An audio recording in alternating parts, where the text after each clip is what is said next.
Today we're going to look at the Sparta solo bot and take a kind of overview of the rules as well. So this is the Kickstarter page. You can see a little bit more than halfway down. You can download the rules and the solo sheet by clicking here. If you do that, you will come here, and then you can either download the rules or the solo quick play sheet, and there it is. And you can follow along with what I'm doing. And this is all of the solo rules on 2 A4 pages. There's a little bit more in the manual, but pretty much you can play the solo bot by using this. And it's kind of designed to be, instead of a lot of flowcharts, it's kind of like a flowchart. You know, you start here if you place an influence, and then you work your way down. But it's a bit simpler, and I find it easy to use, easier to play. And so let's just cover it briefly while I've got it. So these are your corals. This is how the bot operates. This is where it's going to pick to do things. This is where it's going to pick an ally. This is when it will spend its desperate times markers. This is how it will fight battles. And the bot will always have an objective, and you place this marker to show where its objective is, and that's where the bot's focus is, what it's trying to do. And to find an objective, you're going to roll some dice, and you're either going to get an economic, an army, or a navy target, or a strategic target. And then again, that tells you where you should be looking, and then which region you select. And from there, we've got how it raids, how it deploys, how it mobilizes, and how it sieges. So this is what I'm going to be using. You can follow along. You can try and follow along while I'm playing. Alright, so over in TTS, what I've done is I've already set the board up, and we're playing the first scenario, which is the Second Peloponnesian War. And when you set a scenario up, you use one of these cards. You use a setup card, which gives you like a variable setup.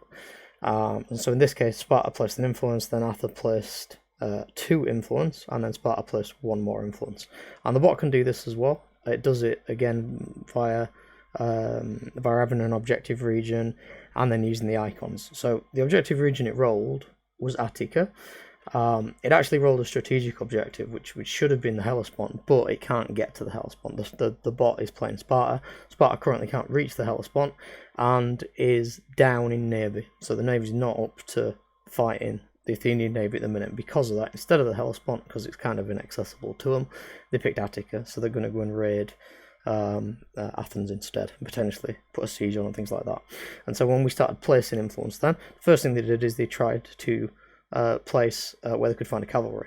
And if we look at the board, there's one in Thessaly, which is the one they chose, and there's one in the Ionian coast, which they didn't choose. I did a random roll and they chose Thessaly. Then Athens, which is me, which is the player, placed 2 influence, and then I grabbed the Ionian coast because I didn't want to be down on cavalry, and then I grabbed Chalcidice as well because I wanted some money. It then came back to the bot, who could no longer find any cavalry on the board that it could take, so it took money as well. It didn't take Chalcidice because that was already there. It could have took the Hellespont, but it didn't roll that. It instead rolled Sicily. So we start off with, obviously each time you do it, you're going to get a slightly different deployment when you do that. So we've ended up with the bot controlling Sicily, the Peloponnesus, Boeotia and Thessaly, these 2. And me, the player, I've got Cyclades, I've got Attica, where I live.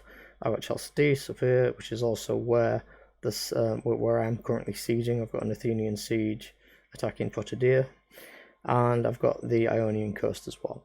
So we collect the money and we collect the icons, and so what we've ended up with is the Spartans have got a big advantage in elites. They've got the Spartiates, and they've got their 2 elites from Peloponnesian area and Boeotia, and the Athenians have got none, so that's a clear Spartan advantage.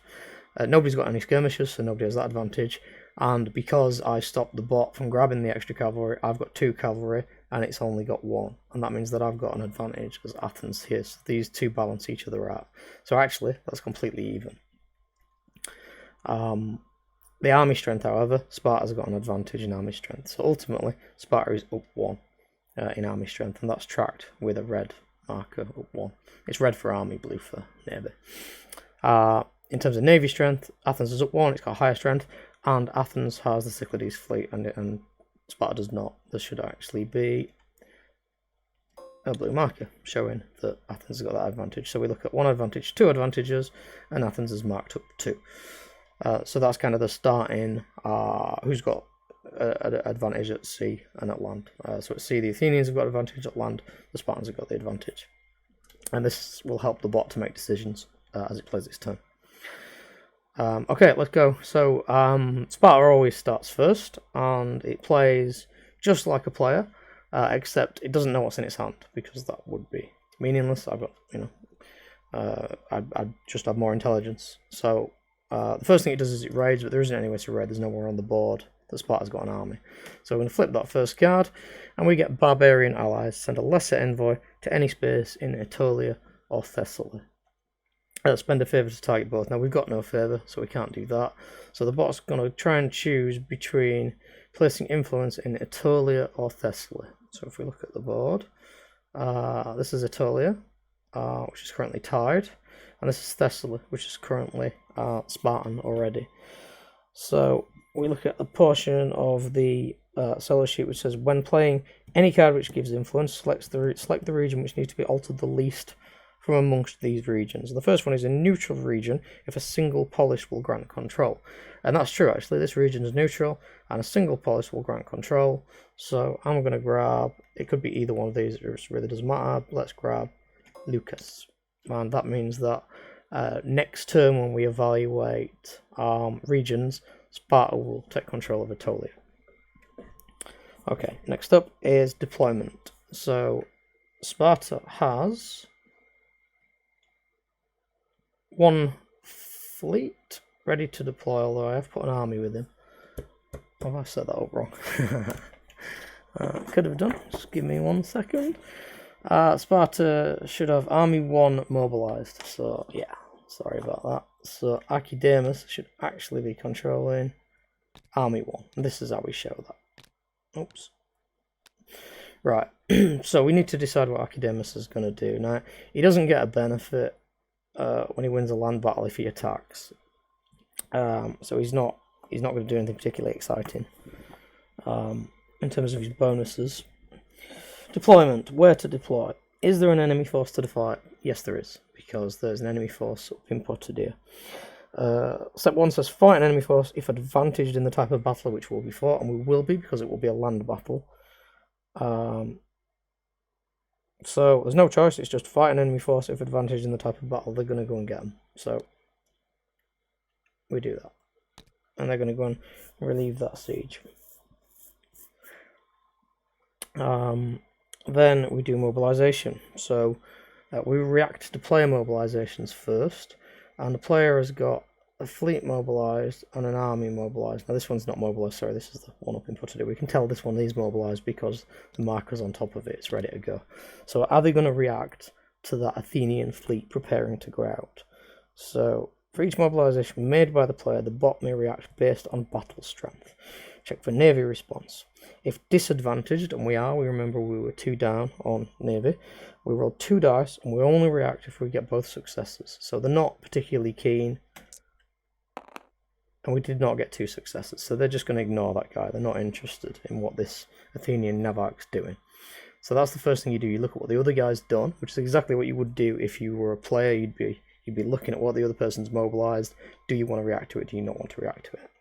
So the next step is the bot will then mobilize based on the current round. So it's round 1, and so because of that, they're going to check twice. They get like an activity burst at the start of the turn. So on round 1, they're going to roll 1 die, and they need to get a success, but because they've got at least 6 talents, they don't roll a die. It's just an automatic, yes, we're going to mobilize. So they're going to pay 3 talents, and they're going to mobilize somebody. So what is mobilized? If the target region can be marched to, and it can because the target region is in Attica, then they're going to mobilize a hoplite unless they're disadvantaged on land, and they're not disadvantaged on land. So they're going to mobilize a hoplite. So we've got +2 Anax, he's a named leader, and he's quite good. We've got one of these guys. Now it really doesn't matter for the bot, that's going to help a little bit, but it doesn't really help in the combat. So if you've got a die 6, randomly generate one or just pick one. I'm just going to pick the Strategos, because I think we're going to go out with +2 Anax anyway. Shortly, we've got plenty of money, is very likely to march. Okay, so if all dice are rolled a success, the bot will raise a force. We did that, and then there is also, which is not on my quick play sheet because I've not updated it from the new one. There is also a test. If you've got at least 6 money left, and I do, you're going to roll a dice. I didn't get a success. If I'd got a success, I would have drawn a battle card. We will get ready to fight. Okay, so then the second test, because it's turn 1, we roll again. It's a 1 die test. However, have I got at least 6 money? Yes, I do. So again, there's no test. Let's move these out of the way. And this time we will have +2 on axe going out. And he's going to spend 3 money because that's what it costs to mobilise. So we're going to find these 2 army markers. Oh, so he's ready to go. And he's ready to go. There is no test to see if I draw a battle card because I've no longer got enough money. Because we spent a good portion of the Spartan treasury in this initial round, which is fairly common actually in 2-player games. Alright, so the Spartans are ready to go. Prosecute sieges. They do not have any sieges, so they're not going to do that. And then it's on to battles. So we're going to fight this battle. Now, currently, Spartans are up a point, but somebody does have the Chalcidice card. And that is Athens has the Chalcidice card. So we actually start on 0 because Sparta's up 1, but Sparta's up 1, but Athens is at home. Athens has got this territory, so they've got like local allies and things like that. So because of that, it's an even battle at the minute. So let's draw some battle cards. Sparta gets 1, and you automatically get 1 because they've not got any. I think if it's up to 3, you keep drawing a card. Alright, so Sparta's attacking, so let's see if they play this card. Bravery in battle. Gain 1 battle strength and reduce 1 of your assets, if any. So, Sparta's going to try and win that battle. Gain a battle strength and reduce an asset. I don't really want to kill the Spartiates, so let's have the Boeotians take that one for the team. And you actually put that back on Boeotia to show that it's not there. You can also just put them off to the side to make it easier to see. Let me know what you think. We could have like a dead box or something like that. I'm still not sure about that one. We'll work that out towards the end of dev. Okay, so that battle card is gone, and that goes around there somewhere. You shuffle them back in every turn. So whenever you've used a battle card, you kind of shuffle it back in. Right, what do I want to do as the player? Now, as the player, I know that doesn't help me, but it does give me 2 money. Or defensive works, play for the other defender. If you win this battle, I'm not going to win the battle. So that card's not going to help me, but it will give me 2 talents. So I'm going to cash that in. I'm going to say, yeah, fine. We'll have some contributions. Give me some cash. So we know we're going to lose, but we're going to gain some money before that happens. Right, that's it. That's the battle done. You play cards. Whoever's the highest wins. So Sparta has won the battle. So because Sparta has won the battle, they gain a point of favour. And then we see what happens. Athens loses 2 strength points in its army. Sparta loses just 1. And then we work out the leaders. So it's Archidamus in army 1, and it's the Strategos in Athenian army 1. So let's roll for the Athenian Strategos. He died. He got a skull. However, because if we look at this guy, he's not a named leader, and if he kills, he returns to play next turn. So he's just, Jim. Jim died.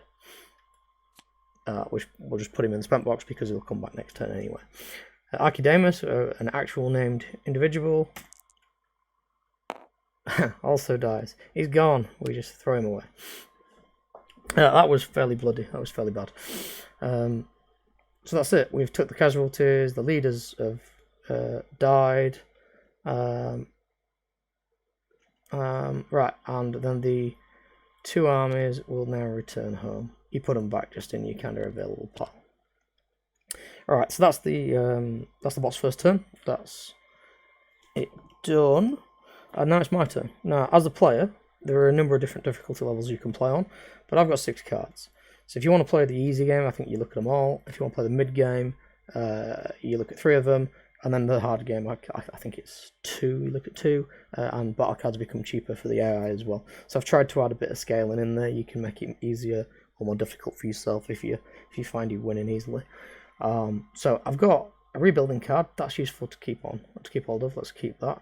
I've got spend 2 favour, but I've only got 1, so we're not going to do that. I could also send a lesser envoy. I've got Hell at Uprising. Nah, that'd be nice. Place a Hell at Uprising at Sparta. Now, they've got 2 guys ready to go, so they are going to put it down, but it'll keep them busy. So, place Hell at Uprising at Sparta. That's the special Uprising marker. And if they don't go and deploy to that, which they will do, and we know they will, because they're ready for it, then it would have raided Sparta. That's a remove from the game card, so we'll put that over here. It's gone forever. And then I can look at my next card, which is a nice fleet action card, if the Spartans are brave enough to take to the sea. Okay, so the Helots are going up, and that'll be resolved in Sparta's turn. Resolve raids. I've got no raids. That should have been first, but I knew I didn't have any. Deploy mobilised triremes and hoplites. I've got 1 mobilised trireme with the nav arc.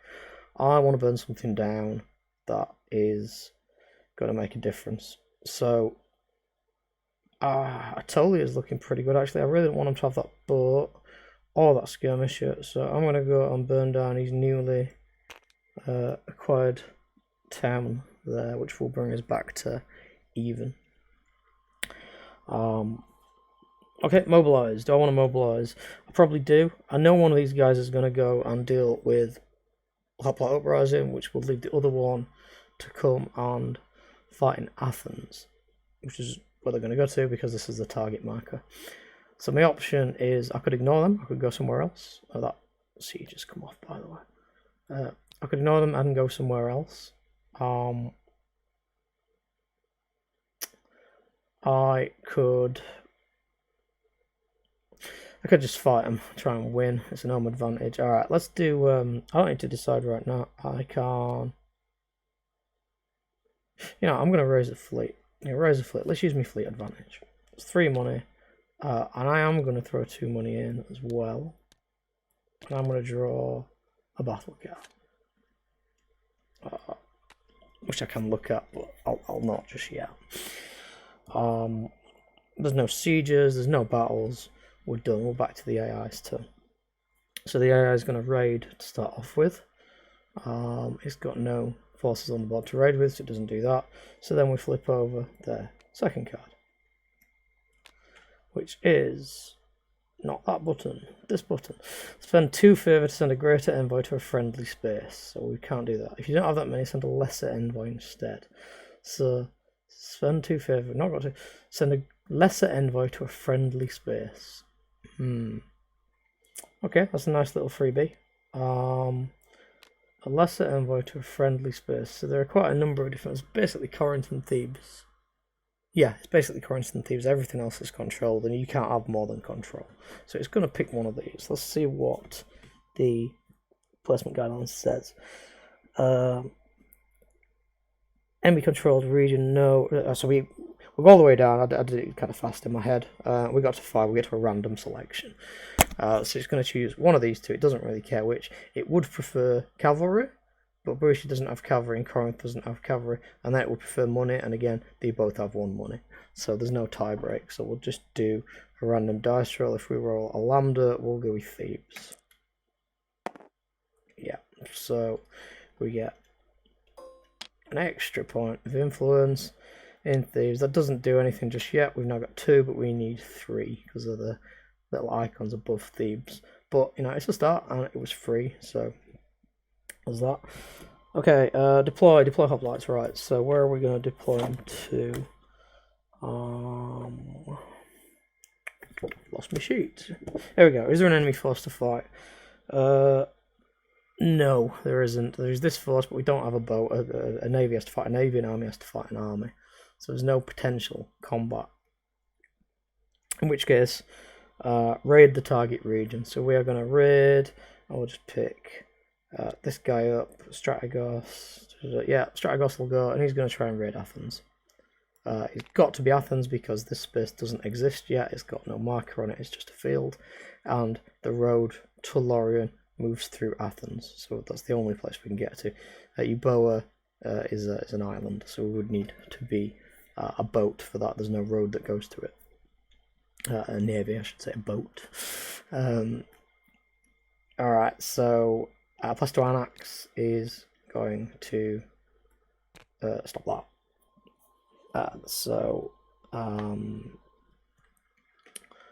We just take that off, and he beats up the Helots, and he goes straight into the used box. It says that on the card, but that's what it does. He spends a little while restoring order in Sparta. Okay, mobilization. So it's round 2. We know that because we've got 2 cards that we've used. In round 2, we're going to roll a single dice. How much money have we got? We've not got at least 6 money, so we're not going to modify that. And does the bot have an active siege? No, it doesn't. So we're going to roll a single dice to see if we mobilize. And we do not. So it chooses not to react. We're not going to sieges, we're not going to battles. That's it. We're back to the player. Alright, first thing that happens is this raid. Now, I could get off the boat and I could siege it, but I'm not going to do that for the minute. We're just going to raid that. So I've covered that up, which means nobody owns that. So this is now back to 1-on-1. It only lasts a turn if you raid, so you have to kind of raid continuously. I also get a money because we, took some tax and anything that wasn't nailed down. And then Fleet 1 with Navak, he's done for the turn. Oops. There we go. And then we got the pole mark on Fleet 2. He's not deployed though. He got ready last turn and I forgot to put the marker on him. Alright, so my deployments for this turn. Well, I think we'll send the pole marker out and we'll cause more chaos. Sicily, we could take the money off them. I could burn this and I could make sure that I'm going to get these. What other options have I got? Potidier. Yeah, alright, let's do Potidier. It's closer to home. So he's going to go and he's going to raid that. Okay, mobilization wise, I've got 3, 6, 7, I've got 9 money. So I'm pretty wealthy in comparison to the Spartans. And I've got a battle card. So I'm going to have Cleon in Army 1 for 3 money. And I'm going to spend another 2 money. And I'm going to draw a battle card just in case. So Cleon's getting ready in Army number 1. Prosecute sieges, there aren't any. Battles, there aren't any. Back to the AI player. So the AI player, first thing he's going to do is he's going to raid Athens. And he's going to earn a talent for his trouble. And then he's going to see if he wants to siege that. So he is advantaged in land combat. So he's going to roll 1 die and siege on the roll of a success.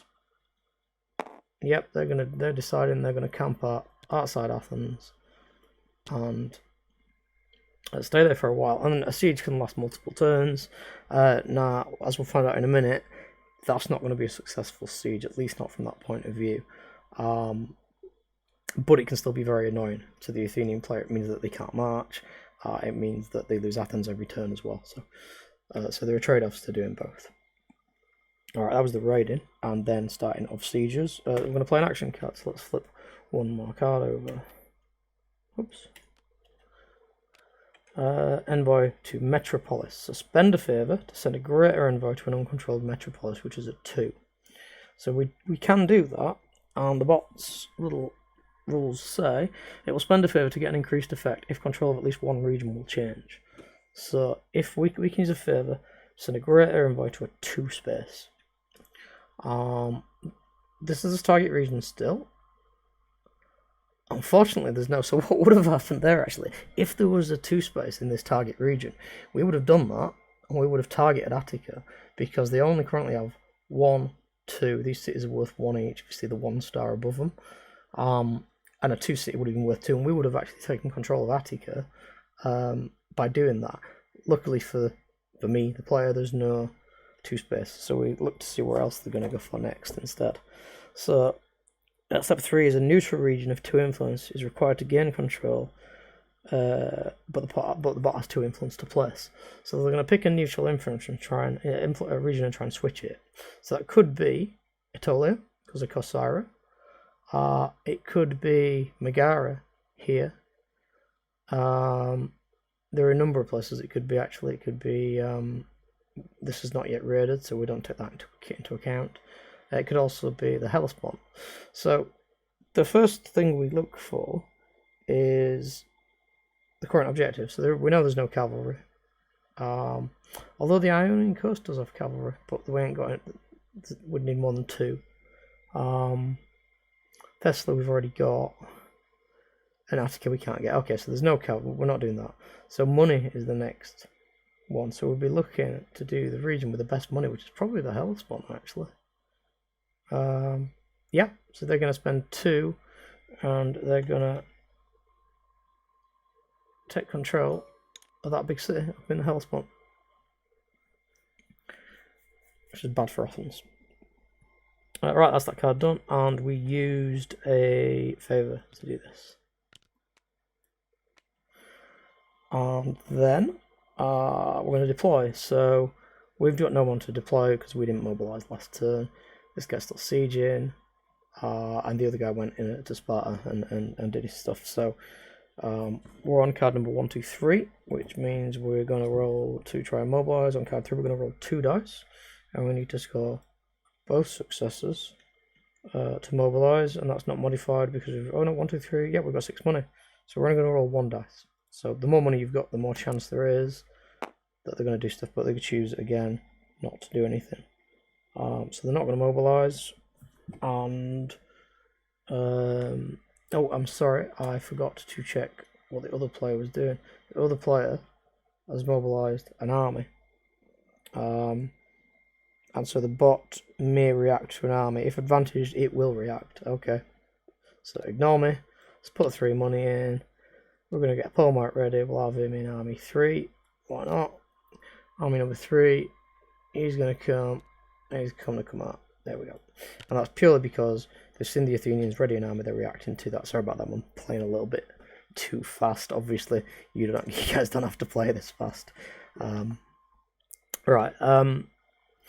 That's the Spartan turn. They're purely kind of reacting to their enemy. Prosecute sieges. Right, so we would do that. We would try and prosecute this siege in Athens. However, if you look, it's a different chart. It's actually be in the rule book for you, so I'll explain. You would pay 2 money, and then you would roll some dice to siege. You would roll 1 die anyway. Then you would roll another die if you've got more discs, basically, next to this place, and we've not. That actually they've got more discs. Now you don't get negative for that, you just don't get your plus, so we're still on a single dice. Then then you get an extra dice if you're high enough on these charts, the army and navy chart respectively, and you're in the right place. We're not. You get an extra dice if you're attacking Sparta because they've got no walls, but Athens has got the long walls, which was the walls all the way from Athens to Piraeus. I don't forget the length, but they were connected Athens with its local port. Made it very difficult to siege. Because of that, we lose a dice. So we go from rolling 1 die to rolling no dice. And so the bot chooses not to do that. It would be pointless, obviously. The bot chooses not to do that. That doesn't mean they go home, though. They're just going to stick around. And they're going to keep sieging that forever. Once they've started a siege of Athens, they're just going to stick around. Unless the player gets rid of them. And the big negative effect for the player, and why that's kind of worth doing for the bot, is every turn they're going to lose a hoplite strength because they can't mobilise their army properly. Every turn they're going to have less influence in this region. We just saw that I was nearly able to take it away. With a couple of turns like that, they might actually be able to flip it. And the last thing is, Athens can't actually march an army. The only thing they can do at the minute is react to this. So it kind of pins them in place as well. Right then. So we didn't siege and there are no battles. And it's back to the player turn. So you can see, that's how the bot works. You can download the sheet. You can look at it. It tries to react. It tries to play as well as like an average human might play. Really, obviously, it's 2 pieces of A4. It's not as clever. I could have made this 16 sheets of flowcharts and things like that, but I don't personally enjoy that. I think that's too complicated. You can always, if you think the bot's doing something really foolish, you can always amend it and say, let's do this instead. It's not intended to be an all singing, all dancing kind of thing. It's really designed to, and it'll play most of the game for you. It'll kind of, but it's not a thinking. It's not a real AI, so it'll do the best it can do. For the most part, though, it's not a bad opponent. It'll give you a decent game, and you can always ramp it up. You can always say, okay, I'll play on hard, in which case you'll see less of your own cards, and the bot will get a few other bits of advantages. The other thing to note that I've not shown you is when the battle cards, because actually the bot turned it over and it was able to use its battle card. If it wasn't, it would have thrown the battle card away and would have got a fresh one, so you never know what's in the hand of the bot. So when we get to the next turn, obviously there's more to do, but then you'll do a regional assessment. So for example, at the minute we would still have Sicily, the bot would have Sicily. At the minute nobody would gain Aetolia.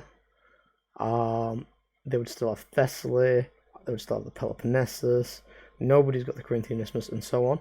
And as you change things around, this board will change, the assets will change, and then that will reset the advantages, which will change the bot's behaviour, because if it gets to a point where it's advantaged in sea combat, for example, it'll start pressing its advantage, it'll start reacting more often. After you've done that, you reset the hoplite tracks. So what will happen here, and why this is relevant, is Sparta's going to go to the highest place because it's got the highest point on the track. Athens will go to the low point on the track. Then you get +1 per megapolis. So Sparta does get that, but Athens does not, because Sparta's got Sparta. Athens is raided or sieged. It does, however, lose 1 because it's got an existing siege. So you gain a bit, you lose a bit. If you can get control of Corinth and Thebes, you can end up here on the track, and if you can get to that +1 siege roll, that can be really bad. Following that, you do shipbuilding, which is on this track. You're going to pay some money, you're going to build some ships. The bot's always going to do 1 if it can afford it. It'll try and do a second one if it's behind you, roll a dice for that. Then you're going to rebuild any assets, any of these guys who have died. You're going to remove the raids, which means that if that don't get raided again, next turn Sparta will get that one. And then you get daily cards, and you're going to keep going. Right, if you guys have got any questions, if you want to see anything specific, know anything specific, please let me know. Other than that, that is a really quick overview of both, the game in itself and the solo bot. Thanks for watching. Bye-bye.